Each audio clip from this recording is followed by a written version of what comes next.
I'm going to be talking about the situation that we're all currently experiencing, which is of course dealing with the coronavirus and how this may affect you as a landlord. So the situation may happen whereby, because of what's going on in the world right now, your tenant doesn't have enough money to pay their rent. And they do ask you if they can have some kind of rent reduction, or indeed if they can have some kind of break.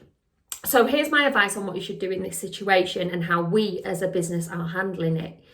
First of all, we're asking the tenant to provide proof of their current earnings, so we can establish exactly what it is that they can afford at this current moment in time. And it's always the best thing just to advise them that this isn't a rent holiday, but what will happen is in the future, once we're all back at work and our lives go back to normal, which we all hope and pray happens soon, then they will indeed owe the rent that hasn't been paid during the time that they have been furloughed from work, or their wages have been cut, or whatever their circumstances may be. What we want to ensure is that our tenants don't get into a lot of debt, because a lot of other bills are not kind of being brought down. So you've got things like council tax, utilities, etc. So they are still having to pay them. So what we want to ensure is that they don't get themselves into debt. They stay on top of their bills, and to establish if indeed they do have the means to pay their rent. While people who are being furloughed, it's taking their wages down 20%. They may indeed not be going out, spending money on socialising, etc. So they're kind of in panic mode and thinking, oh, I can't afford this, when in reality they won't be spending things on social events.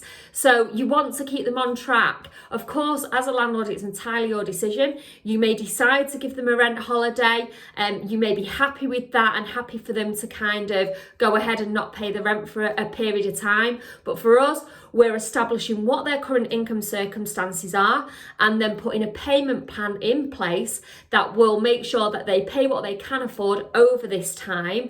And then once that has ended, we then will be able to collect the rest of the rent that they may have missed. So it's all about being understanding, very much all about communication, and making sure that they understand from both sides, because as a landlord, of course, you may still have a mortgage to pay and your own bills. But do think about, if you are a landlord, that a lot of banks are giving a 3-month mortgage relief. So then that's going to be added on to the end of your mortgage. Again, it isn't a payment holiday as such, so you're not having to make the payments. You will have to make them up. They'll just extend your mortgage period by a further 3 months. So if you do need that, you can contact ourselves, or you can indeed speak to your bank and see what their situation is on that.